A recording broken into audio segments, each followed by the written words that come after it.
Hello friends, రీసెంట్గా central గవర్నమెంట్కి సంబంధించిన ఎన్సీఎల్ అనే ఏదైతే కంపెనీ ఉందో ఈ కంపెనీలో ఒక నోటిఫికేషన్ అయితే రిలీజ్ చేయడం జరిగింది. ఎవరైతే మన తెలంగాణ ఇంకా ఆంధ్రప్రదేశ్కి సంబంధించిన క్యాండిడేట్స్ సెంట్రల్ గవర్నమెంట్ జాబ్ లేదా గవర్నమెంట్ జాబ్ చేయాలి అని చెప్పి అనుకుంటున్న క్యాండిడేట్స్ ఉన్నారో వాళ్ళందరికీ కూడా చాలా మంచి అవకాశం అయితే రావడం జరిగింది. ఇక్కడ మనకి 500కి పైగా వేకెన్సీస్ని ఫుల్ఫిల్ చేయడం కోసం ఈ నోటిఫికేషన్ అయితే రిలీజ్ చేశారు. దీనికి వచ్చేసి మనకి ఇంటర్మీడియట్ 10th క్లాస్ అలాగే డిగ్రీ క్వాలిఫికేషన్ ఉన్న క్యాండిడేట్స్ అందరిని కూడా రిక్రూట్ చేసుకోవడం జరుగుతుంది. కాకపోతే ఇక్కడ కొన్ని స్పెషలైజేషన్స్ మెన్షన్ చేయడం జరిగింది. అవి కూడా మనం ఈ వీడియోలో మాట్లాడుకుందాం. వీడియోని స్కిప్ చేయకుండా ఫుల్గా చూశారంటే దీనికి సంబంధించిన డీటెయిల్స్ అన్ని కూడా ఎక్స్ప్లెయిన్ అయితే చేస్తాను, మీకు క్లియర్గా అర్థమైతే అవుతుంది. అలాగే దీనికి సంబంధించిన లింక్ కూడా నేను వీడియో డిస్క్రిప్షన్లో మెన్షన్ చేస్తాను. అక్కడ నుంచి మీరు దీనికి సంబంధించిన పీడిఎఫ్ కూడా డౌన్లోడ్ చేసి ఒకసారి రీడ్ చేయండి. తర్వాత అప్లై అయితే చేసుకోవడానికి వెళ్ళండి. అలాగే దీనికి సంబంధించి ఎలాంటి డౌట్స్ ఉన్నా కూడా నాకు కామెంట్లో అయితే అడగండి, అక్కడ నేను ప్లే చేయడానికి అయితే ట్రై చేస్తాను. ఇక్కడ వచ్చేసి మనకి అప్లికేషన్ తీసుకునే స్టార్టింగ్ డేట్ వచ్చేసి 9th ఏప్రిల్ నుంచి స్టార్ట్ అయితే అవ్వడం జరిగింది. మీన్స్ లాస్ట్ డేట్ వచ్చేసి 1st మే వరకు అప్లై అయితే చేసుకోవచ్చు మీరు. రిమైనింగ్ డీటెయిల్స్ మనం చూసుకుంటే ఇక్కడ చూడండి, ఏదైతే అఫీషియల్ వెబ్సైట్ ఉందో ఈ ఎన్సీఎల్ది అఫీషియల్ వెబ్సైట్ వచ్చేసి నార్థన్ కోల్ఫీల్డ్ లిమిటెడ్ అని చెప్పి కంపెనీ నేమ్ అనమాట. దీనికి సంబంధించి ncl.co.in అని చెప్పి మనకి కంపెనీకి సంబంధించిన వెబ్సైట్ ఉంటుంది. ఈ వెబ్సైట్కి సంబంధించిన లింక్ కూడా నేను వీడియో డిస్క్రిప్షన్లో మెన్షన్ చేస్తాను. అక్కడ నుంచి మీరు దీన్ని యాక్సెస్ అయితే చేయొచ్చు. ఇక్కడ వచ్చేసి మనం హోమ్ పేజ్ ఓపెన్ చేసిన తర్వాత ఇక్కడ 3 బార్స్ కనిపిస్తున్నాయి కదా, దీని మీద క్లిక్ చేసామంటే ఇక్కడ కెరీర్ అనే ఆప్షన్ కనిపిస్తుంది. దీని మీద క్లిక్ చేసామంటే ఇక్కడ చూడండి రిక్రూట్మెంట్ అని కనిపిస్తుంది కదా, ఈ రిక్రూట్మెంట్ మీద క్లిక్ చేసామంటే స్క్రోల్ చేస్తే ఇక్కడ కనిపిస్తుంది direct recruitment of different designations అని చెప్పి మెన్షన్ చేశారు కదా. ఈ లింక్ మనం ఓపెన్ చేసామంటే దీనికి సంబంధించిన పీడిఎఫ్ ఓపెన్ అయిపోతుంది. అలాగే అప్లై చేసుకోవడానికి లింక్ కూడా ఓపెన్ అయితే అయిపోతుంది. ఇక్కడ చూడండి మనకి హిందీలో వచ్చేసి నోటిఫికేషన్ ఇక్కడ ఉంది, ఇంగ్లీష్లో వచ్చేసి నోటిఫికేషన్కి సంబంధించిన లింక్ ఇక్కడ ఉంది పీడిఎఫ్. అలాగే ఇక్కడ ఆన్లైన్లో అప్లై చేసుకోవడానికి కూడా లింక్ ఇక్కడ ప్రొవైడ్ అయితే చేయడం జరిగింది. ఓకే, దీనికి సంబంధించిన అన్ని లింక్స్ నేను వీడియో డిస్క్రిప్షన్లో మెన్షన్ చేశాను. అక్కడ నుంచి మీరు డైరెక్ట్గా యాక్సెస్ అయితే చేయొచ్చు. లేదంటే మీరు ఈ అఫీషియల్ వెబ్సైట్ ఏదైతే ఉందో వెబ్సైట్ కూడా ట్రేస్ చేసుకొని ఓపెన్ అయితే చేసుకోవచ్చు, దీనికి సంబంధించిన లింక్స్ అన్నీ కూడా. ఓకే, ఇప్పుడు దీనికి సంబంధించిన పీడిఎఫ్ డీటెయిల్స్ అయితే చూద్దాము. అలాగే వ్యూవర్స్ ఎవరైతే కొత్తగా వచ్చారో వాళ్ళందరూ ఛానల్ని సబ్స్క్రైబ్ చేసి పెట్టుకోండి ఫ్రెండ్స్. నేను రెగ్యులర్గా ప్రైవేట్ జాబ్స్ ఇంకా గవర్నమెంట్ జాబ్స్ సంబంధించిన వీడియోస్ ఈ ఛానల్లో అప్లోడ్ చేస్తూ ఉంటాను. వాటికి సంబంధించిన నోటిఫికేషన్స్ మీకు ఇమీడియట్గా రావాలంటే ఛానల్ని సబ్స్క్రైబ్ చేసి పెట్టుకోండి. అలాగే వీడియో మీకు హెల్ప్ఫుల్ అనిపిస్తే వీడియోని కూడా లైక్ చేయండి. మీ ఫ్రెండ్స్ ఎవరైనా జాబ్ సీకర్స్ ఉంటే వాళ్ళతో కూడా వీడియోని షేర్ చేసుకోండి. ఓకే, ఇప్పుడు ఈ పీడిఎఫ్ సంబంధించిన డీటెయిల్స్ చూద్దాము. ఇక్కడ చూడండి ఫ్రెండ్స్, దీనికి సంబంధించిన పీడిఎఫ్ ఇది నార్థన్ కోల్ఫీల్డ్ లిమిటెడ్ అని చెప్పి కంపెనీ నేమ్ అనమాట, ఇది ఎన్సీఎల్. దీంట్లో వచ్చేసి మనకి అప్లికేషన్ స్టార్టింగ్ డేట్ వచ్చేసి 9th ఏప్రిల్ నుంచి 1st మే వరకు అప్లై అయితే చేసుకోవచ్చు. ఇంట్రెస్ట్ ఉండి క్వాలిఫికేషన్ ఉన్న క్యాండిడేట్స్ అందరూ కూడా. దీనికి సంబంధించి రిమైనింగ్ డీటెయిల్స్ మనం స్క్రోల్ చేసామంటే అన్ని డీటెయిల్గా ఇక్కడ మెన్షన్ అయితే చేశారు. మనకి హెచ్ఎంఎం ఆపరేటర్ అనే పొజిషన్ కింద రిక్రూట్మెంట్ అనేది తీసుకోవడం అయితే జరుగుతుంది. దీనికి వచ్చేసి క్వాలిఫికేషన్ ఏమో అడుగుతున్నారని చెప్పి చూసుకుంటే ఇక్కడ మనకి టోటల్గా వేకెన్సీ వచ్చేసి 472 వేకెన్సీ అయితే ఈ హెచ్ఈఎంఎం అనే పొజిషన్ ఏదైతే ఉందో పోస్టు ఆపరేటర్ పోస్టు దానికైతే రిక్రూట్మెంట్లో 472 వేకెన్సీస్ ఖాళీగా ఉన్నాయి. అలాగే మెడికల్ స్టాఫ్ అనే పొజిషన్ కింద కూడా రిక్రూట్ అయితే తీసుకోవడం జరుగుతుంది ఈ పోస్ట్ కింద. దీనికి వచ్చేసి మనకి టోటల్గా 72 వేకెన్సీస్ ఖాళీగా ఉన్నాయి. నెక్స్ట్ వచ్చేసి ఓవర్సీస్ సివిల్ అని చెప్పి పోస్ట్ ఉంది ఫ్రెండ్స్. దీనికి వచ్చేసి మనకి 30 వేకెన్సీస్ ఖాళీగా ఉన్నాయి. ఈ పోస్టులకు సంబంధించిన ఎడ్యుకేషన్ క్వాలిఫికేషన్ అనమాట.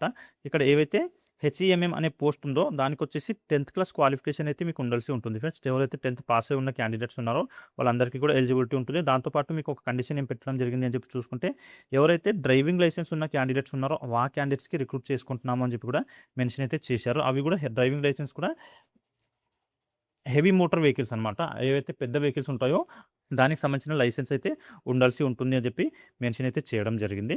ఈ లైసెన్స్ ఉంది అంటే మీరు ఈ జాబ్స్కి అప్లై అయితే చేసుకోవచ్చు. 10th క్లాస్ పాస్ అయి ఉండి ఈ హెవీ మోటార్ డ్రైవింగ్ ఏదైతే వెహికల్ ఉంటుందో దానికి సంబంధించిన డ్రైవింగ్ లైసెన్స్ ఉంటే సరిపోతుంది.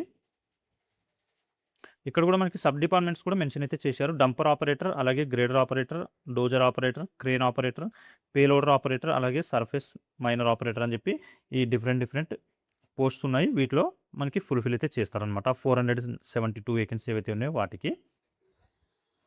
నెక్స్ట్ పారామెడికల్ స్టాఫ్ డిపార్ట్మెంట్ ఏదైతే ఉందో దానికి సంబంధించి చూసుకుంటే ఇక్కడ డిఫరెంట్ పోస్టులు అనేవి ఉన్నాయి. స్టాఫ్ నర్స్ పోస్ట్కి వచ్చేసి క్వాలిఫికేషన్ ఏం అడుగుతున్నారని చెప్పి చూసుకుంటే ఎవరైతే బీఎస్సీ నర్సింగ్ కంప్లీట్ చేసి ఉన్న క్యాండిడేట్స్ ఉన్నారో వాళ్ళందరూ కూడా ఈ జాబ్స్కి అప్లై అయితే చేసుకోవచ్చు, మేల్ ఇంకా ఫీమేల్ క్యాండిడేట్స్. అలాగే ఫార్మసిస్ట్ పోస్ట్కి వచ్చేసి ఎవరైతే డీఫార్మసీ కంప్లీట్ చేసి ఉన్న క్యాండిడేట్స్ ఉన్నారో వాళ్ళకి ఎలిజిబిలిటీ అయితే ఉంటుంది ఫ్రెండ్స్. డీఫార్మసీ కంప్లీట్ చేసి ఉండి మీ దగ్గర ఏజ్ లిమిట్ ఉంది అంటే మీరు కూడా ఈ ఆపర్చునిటీకి యూటిలైజ్ అయితే చేసుకోవచ్చు ఫార్మసిస్ట్ అనే పోస్టులకి. నెక్స్ట్ వచ్చేసి పాథలాజికల్ టెక్నీషియన్ అనే పోస్ట్ కింద రిక్రూట్ చేసుకోవడం కోసం కూడా ఇక్కడ మనకి ఎవరైతే పాథాలజీ అనే స్పెషలైజేషన్ ఉంటుందో దాంట్లో డిప్లొమా కంప్లీట్ చేసి ఉంటే మీకు ఎలిజిబిలిటీ అయితే ఉంటుంది. నెక్స్ట్ వచ్చేసి డెంటల్లో కూడా ఎవరైతే డిప్లొమా కంప్లీట్ చేశారో ఆ క్యాండిడేట్స్ కూడా రిక్రూట్ చేసుకోవడం జరుగుతుంది. సైకోథెరపీ డిపార్ట్మెంట్లో కూడా ఎవరైతే డిప్లొమా కంప్లీట్ చేశారో సైకోథెరపీలో వాళ్ళని కూడా రిక్రూట్ చేసుకుంటున్నారు. అలాగే రిఫ్రాక్షన్ ఇంకా ఆప్టోమెట్రీ అనే ఏవైతే స్పెషలైజేషన్స్ ఉన్నాయో ఈ స్పెషలైజేషన్లో మీరు డిప్లొమా కంప్లీట్ చేసి ఉంటే దీంట్లో మీరు టెక్నీషియన్గా వర్క్ అయితే చేయడానికి అప్లై అయితే చేసుకోవచ్చు ఈ జాబ్స్కి. అలాగే రేడియోగ్రాఫర్ అనే స్పెషలైజేషన్ ఏదైతే ఉందో దీంట్లో మీరు డిప్లొమా కంప్లీట్ చేసి ఉంటే ఇక్కడ కూడా మనకి టెక్నీషియన్ అనే పోస్ట్ కింద రిక్రూట్ అయితే చేసుకోవడం జరుగుతుంది. దీనికి అప్లై అయితే చేసుకోవచ్చు. ఎవరైతే హాస్పిటల్లో ఈసీజీలో వర్క్ ఎక్స్పీరియన్స్ ఉన్న క్యాండిడేట్స్ ఉన్నారో 2 ఇయర్స్ పాటు వర్క్ ఎక్స్పీరియన్స్ ఉంటే మీకు ఈసీజీ అనే సెక్షన్లో మీరు కూడా ఇక్కడ జూనియర్ టెక్నీషియన్ కింద వర్క్ అయితే చేసుకోవడానికి వేకెన్సీస్ ఖాళీగా ఉన్నాయి. దీనికి అప్లై అయితే చేసుకోవచ్చు. కాకపోతే మీకు ఎక్స్పీరియన్స్ అయితే ఉండాల్సి ఉంటుంది. ఇంటర్మీడియట్ క్వాలిఫికేషన్ నుండి 2 ఇయర్స్ ఎక్స్పీరియన్స్ ఉంది అంటే మీకు ఈసీజీలో మీరు కూడా ఈ ఆపర్చునిటీ యూటిలైజ్ అయితే చేసుకోవచ్చు. నెక్స్ట్ వచ్చేసి మనకి ఓవర్సీర్ అనే ఏదైతే సివిల్ సెక్షన్కి సంబంధించిన నోటిఫికేషన్ ఉందో దీంట్లో వచ్చేసి 30 వేకెన్సీస్ ఖాళీగా ఉన్నాయి కదా, దాంట్లో ఆ జాబ్స్కి అప్లై చేసుకోవాలి అనుకున్న క్యాండిడేట్స్కి వచ్చేసి ఎవరైతే డిప్లొమాలో సివిల్ ఇంజనీరింగ్ కంప్లీట్ చేశారో ఆ క్యాండిడేట్స్కి రిక్రూట్ చేసుకోవడం జరుగుతుంది. ఫ్రెండ్స్ మీరు డిప్లొమా కంప్లీట్ చేసి సివిల్ ఇంజనీరింగ్లో డిప్లొమా కంప్లీట్ చేసి ఉన్నారంటే మీరు అందరూ కూడా ఈ ఆపర్చునిటీ యూటిలైజ్ అయితే చేసుకోవచ్చు. 30 వేకెన్సీస్ ఖాళీగా ఉన్నాయి. వీటికి కూడా మేల్ ఇంకా ఫీమేల్ క్యాండిడేట్స్ అప్లై అయితే చేసుకోవచ్చు. అలాగే ఏదైతే పారామెడికల్ స్టాఫ్ ఉందో దీనికి కూడా మేల్ ఇంకా ఫీమేల్ క్యాండిడేట్స్ అప్లై అయితే చేసుకోవచ్చు. ఏదైతే హెచ్ఈఎంఎం అనే పోస్టులు ఉన్నాయో హెవీ ఎర్త్ మూవింగ్ మషిన్స్ అనమాట అవి, దానికి ఎక్కువగా డ్రైవర్స్ని రిక్రూట్ అయితే చేసుకుంటారు. వాటికి మాత్రం ఓన్లీ మేల్ క్యాండిడేట్స్కి రిక్రూట్ అయితే చేసుకోవడం జరుగుతుంది. సో దానికి ఫీమేల్ క్యాండిడేట్స్ అవాయిడ్ అయితే చేయాల్సి ఉంటుంది. ఇక్కడ చూడండి ఫ్రెండ్స్, ఏదైతే హెచ్ఈఎంఎం అనే పోస్ట్ ఉందో దానికి వచ్చేసి అప్లై చేసుకోవాలి అనుకున్న క్యాండిడేట్స్కి పాస్అవుట్ మార్క్స్ కూడా మెన్షన్ అయితే చేయడం జరిగింది. ఎవరైతే జనరల్ అలాగే ఈడబ్ల్యూఎస్ క్యాండిడేట్స్ ఉన్నారో వాళ్ళకి వచ్చేసి 55%తో మీరు పాస్అవుట్ అయితే అయి ఉండాల్సి ఉంటుంది 10th క్లాస్. దాంతోపాటు ఓబీసీ క్యాండిడేట్స్ ఎవరైతే ఉన్నారో వాళ్ళేమో 50%తో పాస్అవుట్ అయి ఉండాలి. ఎస్సీ ఎస్టీ క్యాండిడేట్ వచ్చేసి 45%తో మీరు పాస్అవుట్ అయ్యారు అంటే 10th క్లాస్. మీరు ఆ హెచ్ఈఎంఎం అనే పోస్ట్ ఏవైతే ఉన్నాయో 472 వేకెన్సీస్ దానికి అప్లై అయితే చేసుకోవడానికి అవకాశం ఉంటుంది. డ్రైవింగ్ లైసెన్స్ అయితే ఒకటి ఉండాల్సి ఉంటుంది మీకు. ఓకే,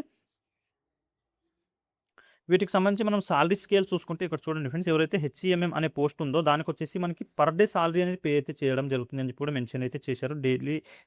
డైలీ రేటెడ్ అని చెప్పి మెన్షన్ చేశారు కదా. మనకి డైలీ రేటెడ్లో బేసిక్ సాలరీ ఎంత ఉంటుంది అని చెప్పి చూసుకుంటే 1500 వరకు బేసిక్ సాలరీ మనకి డైలీ బేస్ అనమాట. ఇది ఆ సాలరీ అయితే పే చేయడం జరుగుతుంది.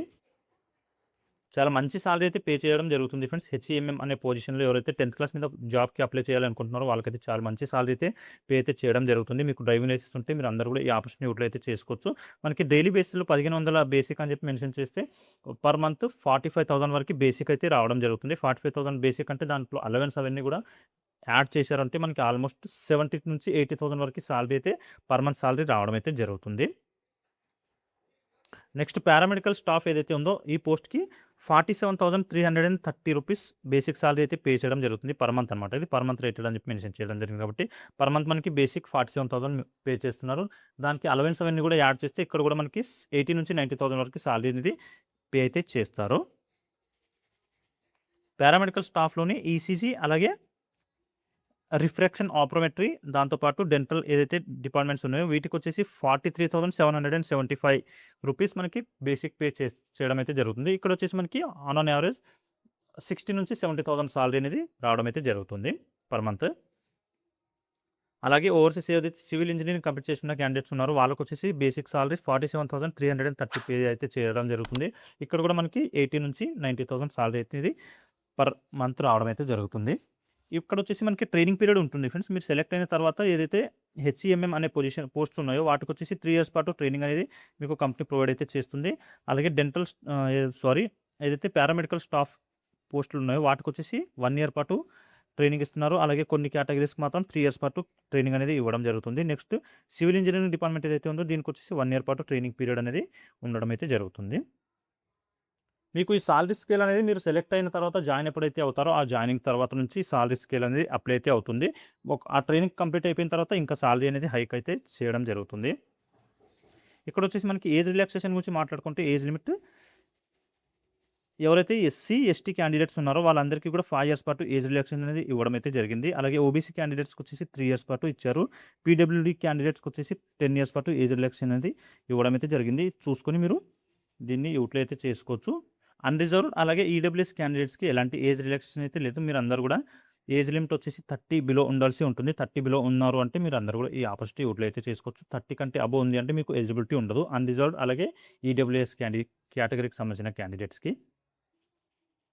ఈ జాబ్స్‌కి అప్లై చేసుకోవాలనుకున్న క్యాండిడేట్స్ ఎవరైతే ఉన్నారో వాళ్ళందరూ కూడా అప్లికేషన్ ఫీజ్ అయితే పే చేయాల్సి ఉంటుంది. ఇక్కడ అప్లికేషన్ ఫీజ్ ఎంతుంది అని చెప్పి చూసుకుంటే 1180 రూపీస్ మనకి అప్లికేషన్ ఫీజ్ ఉంది. ఈ ఫీజ్ అయితే పే చేయాల్సి ఉంటుంది. ఎవరైతే అన్‌రిజర్వ్డ్ అలాగే ఓబీసీ క్యాండిడేట్స్ ఉన్నారో దాంతోపాటు ఈడబ్ల్యూఎస్ క్యాండిడేట్స్ కూడా 3 కేటగిరీకి సంబంధించిన క్యాండిడేట్స్‌కి ఫీజ్ అనేది పే చేయాల్సి ఉంది. రిమైనింగ్ క్యాండిడేట్స్ అంటే ఎస్సీ, ఎస్టీ అలాగే ఈఎస్ఎం, పీడబ్ల్యూడీ క్యాండిడేట్స్ ఎవరైతే ఉన్నారో వాళ్ళకి ఎలాంటి ఫీజు లేదు. మీరు ఫ్రీగా ఈ జాబ్స్‌కి అప్లై అయితే చేసుకోవచ్చు. ఓన్లీ జనరల్ కేటగిరీ అలాగే ఓబీసీ ఇంకా ఈడబ్ల్యూఎస్ కేటగిరీకి సంబంధించిన క్యాండిడేట్స్ మాత్రమే ఫీజ్ అయితే పే చేయాల్సి ఉంటుంది. 1180 రూపీస్ అనమాట. అప్లై చేస్తున్న ప్రాసెస్‌లోనే మీకు అప్లికేషన్ ఫీజ్ అయితే పే చేయాల్సి ఉంటుంది. మనకి సెలక్షన్ ప్రాసెస్ ఎలా ఉంటుందని చెప్పి చూసుకుంటే మనకు ఒక ఎగ్జామ్ అయితే కండక్ట్ చేస్తారు ఫ్రెండ్స్. ఒక ఎగ్జామ్‌లోనే మీకు సెలక్షన్ ప్రాసెస్ అనేది కంప్లీట్ అయితే అయిపోతుంది. అక్కడ మీరు సెలెక్ట్ అయ్యారు అంటే ఆ ఎగ్జామినేషన్‌లో పాస్ అయ్యారంటే సెలక్షన్ అనేది కంప్లీట్ అయితే అయిపోతుంది. మీరు అప్లై చేసుకుంటున్నప్పుడు మాత్రం టెస్ట్ సిటీస్ ఏవైతే ఉన్నాయో మీకు నియర్ బై ఏదైతే టెస్ట్ సిటీ ఉందో ఆ సిటీని సెలెక్ట్ అయితే చేసుకోండి. తెలంగాణ వాళ్ళైతే హైదరాబాద్ ఉంటుంది. హైదరాబాద్‌ని సెలెక్ట్ చేసుకోండి. ఆంధ్రప్రదేశ్ వాళ్ళైతే వైజాగ్ గానీ ఏ సిటీ అయితే మెన్షన్ చేశారో విజయవాడ గానీ ఆ సిటీ ఉంటే విజయవాడ అయితే విజయవాడ, వైజాగ్ అయితే వైజాగ్ సెలెక్ట్ చేసుకొని మీరు అప్లై అయితే చేసుకోవచ్చు. 100 మార్క్స్‌కి ఒక ఆన్‌లైన్ టెస్ట్ అయితే కండక్ట్ చేస్తారు. ఆ టెస్ట్ మీరు పాస్ అవుట్ అయితే సరిపోతుంది. హైయెస్ట్ మార్క్స్ ఎవరికైతే వస్తాయో ఆ క్యాండిడేట్స్‌కి సెలెక్ట్ చేస్తారనమాట. ఓకే. ఇది దీనికి సంబంధించిన నోటిఫికేషన్ డీటెయిల్స్. ఇంకా దీంట్లో మీకు ఏమైనా డౌట్స్ ఉంటే నాకు కామెంట్‌లో అయితే అడగండి. అక్కడ నేను క్లియర్ చేయడానికైతే ట్రై చేస్తాను. అప్లై ప్రాసెస్ కూడా ఇక్కడ మెన్షన్ అయితే చేయడం జరిగింది పీడీఎఫ్‌లో. పీడీఎఫ్‌ని మీరు ఒకసారి క్లియర్‌గా రీడ్ చేయండి. ఏమైనా డౌట్స్ ఉంటే నాకు కామెంట్‌లో అడగండి. అక్కడ నేను క్లియర్ చేయడానికి అయితే ట్రై చేస్తాను. దీనికి సంబంధించిన లింక్ అయితే నేను వీడియో డిస్క్రిప్షన్‌లో మెన్షన్ చేస్తాను.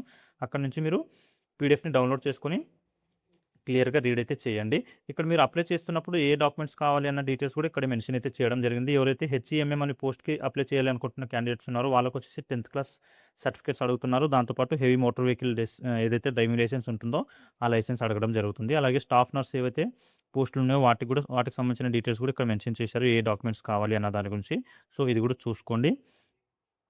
ఫార్మసిస్ట్ పోస్టులకు సంబంధించి కూడా ఏ డాక్యుమెంట్స్ కావాలన్నది కూడా మెన్షన్ చేశారు. ప్రతి పోస్ట్‌కి సంబంధించి కూడా ఇక్కడ అన్ని డీటెయిల్స్ అయితే ఇవ్వడం జరిగింది. మీరు ఒకసారి రీడ్ చేశారంటే మీకు క్లియర్‌గా అర్థమైతే అవుతుంది. ఏ డాక్యుమెంట్స్ పెట్టుకోవాలి అప్లై చేసుకునే ముందు అన్నది.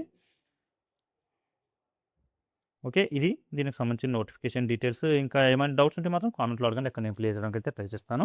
అలాగే వ్యూవర్స్ ఎవరైతే కొత్తగా వచ్చారో వాళ్ళందరూ ఛానల్‌ని సబ్స్క్రైబ్ చేసి పెట్టుకోండి ఫ్రెండ్స్. రెగ్యులర్‌గా ప్రైవేట్ జాబ్స్ ఇంకా గవర్నమెంట్ జాబ్స్ సంబంధించిన వీడియోస్ ఛానల్‌లో అప్లోడ్ చేస్తూ ఉంటాను. వాటికి సంబంధించిన నోటిఫికేషన్స్ మీకు ఇమ్మీడియేట్‌గా రావాలంటే ఛానల్‌ని సబ్స్క్రైబ్ చేసి పెట్టుకోండి. అలాగే వీడియో మీకు హెల్ప్‌ఫుల్ అనిపిస్తే వీడియోని కూడా లైక్ చేయండి. మీ ఫ్రెండ్స్ ఎవరైనా జాబ్ సీకర్స్ ఉంటే వాళ్ళతో కూడా వీడియోని షేర్ చేసుకోండి. ఓకే. మళ్ళీ నెక్స్ట్ వీడియోలో కలుసుకుందాం. Thank you.